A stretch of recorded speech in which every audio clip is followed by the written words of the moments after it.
Business Against Crime Forum of Zimbabwe and Christian Community Police Network here present, Chief Directors of Government Departments here present, Acting Deputy Chaplain General Superintendent I. Takayendesa, Senior Officers of other security services here present, Senior Officers, Junior Officers and members of the Zimbabwe Republic Police, our valued sponsors, members of the media fraternity, ladies and gentlemen, comrades and friends. Kanapane Wandasiya, I also recognize you. A very good morning to you all. It is a profound honor to stand before you today, not solely as the Commissioner General of Police, but as a fellow citizen, parent, neighbor, and a stakeholder in the future of our great nation.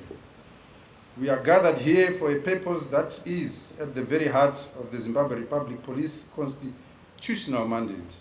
Driven by the inherent obligation to serve, we are gathered to renew our covenant and reiterate our commitment to the very oath that we swore to the people of Zimbabwe by reinvigorating the Police Client Service Charter. It is a commitment. The core importance of this charter is our commitment to meeting the service delivery expectations of our clients.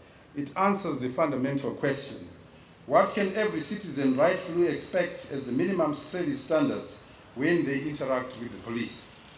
In so doing, it clearly sets out the standards for professionalism, courtesy, and efficiency. This is far more than a document. It is a solemn pledge and handshake extended to every human being within the confines of Zimbabwe. It is a reaffirmation of what the Zimbabwe Republic Police stands for: pro lege, for the law; pro patria, for the nation; and pro populo, for the people. I therefore take this opportunity to pledge our collective and undivided attention to pursue the needs and aspirations of the people of Zimbabwe, citizens, visitors, and residents alike. As the nation enters the final lap of the shared Vision 2030, we are clear of the overall expectation that an empowered and prosperous upper middle income economy requires strong foundations anchored on a safe and secure environment. Today's reaffirmation of our covenant is a step forward and the fortification of such foundations. Let me hasten to mention that as the Commissioner General of Police, I am not blind to the murmurs of discontent and disapproval. I have heard the stories in the marketplaces, read the concern in the newspapers, and felt the yearning of enhanced police service in my own community. The trust between the police and the public has, in some instances, deteriorated, and I am very much aware of that. I may liken it to a village well that is renowned for vibrancy, but has begun to slit up. The water is still there, admittedly, giving life and the essentials, but the path to it is muddied, and the effort to draw from it has become too onerous a task for some. Today, we commit to clearing the well, some kind of reclamation, if I may say. This client service charter is our shovel, our bucket, and our promise of clean and clear water for all of us. The charter we are proclaiming today marks a decisive turn. It is a call to unity, to move beyond our gates and join a collective front against crime. Our shared security depends not only on individual vigilance, but also on everyone's determination. Let us march forward as one. Through this covenant and on our part, we are making undertakings to service delivery. We promise you professionalism, where the police officer you meet will not be defined by their uniform, but by their integrity, respect, and commitment to justice. We promise you swiftness, where prompt and reliable responses with clear timelines will be our guiding principle. We are reinvigorating our policing impetus through unwavering efficiency and professional standard that saves all our clients. We promise you transparency, giving you a right to a reference number, a right to follow up, and a right to a feedback. This is the standard and our promise to you. But a covenant by its very nature is a two-way engagement. To this end, the Charter also outlines how you, the client, can help the police in creating a safe and secure Zimbabwe. When you see something, say something. Do not dismiss a piece of information as too petty. In the great tapestry of community safety, every thread counts. Join your local neighborhood watch schemes. Treat our officers with courtesy you wish to receive.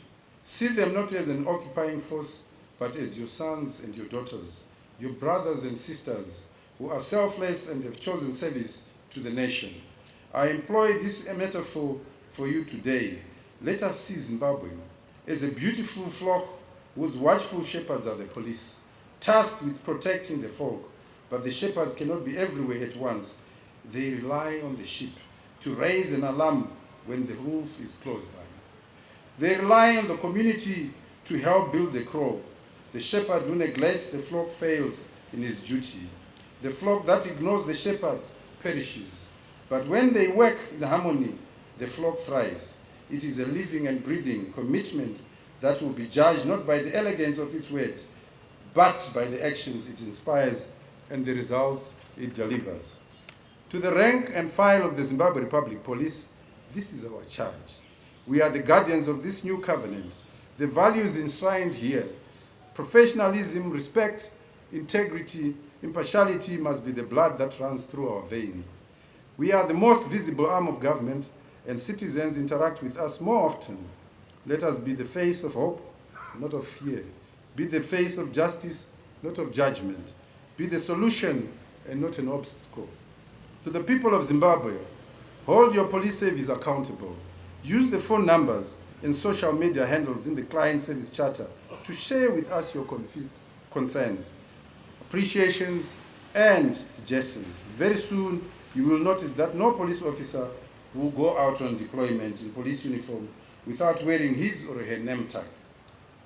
Any untoward behavior by the police officer must be promptly reported to authorities.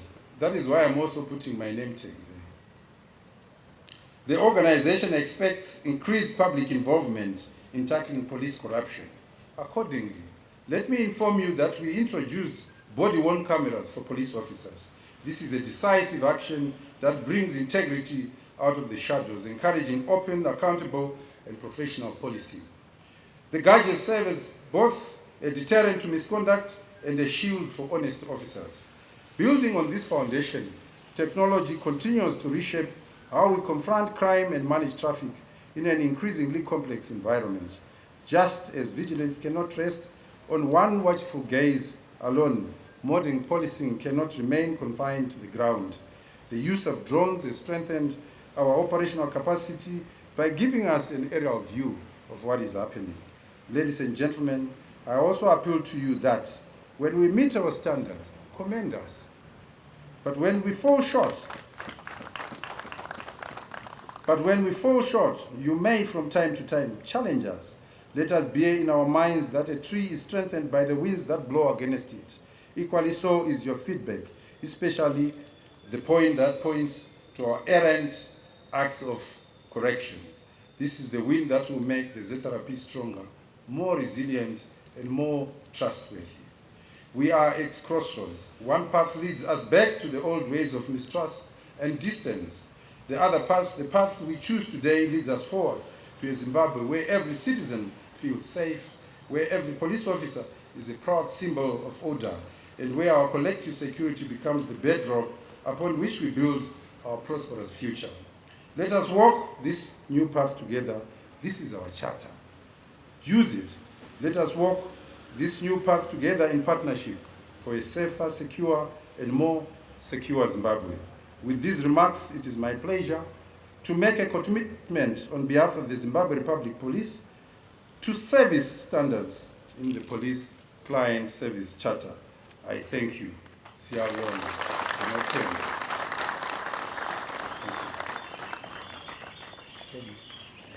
Ladies and gentlemen, a round of applause for the Commissioner General of the Zimbabwe Republic.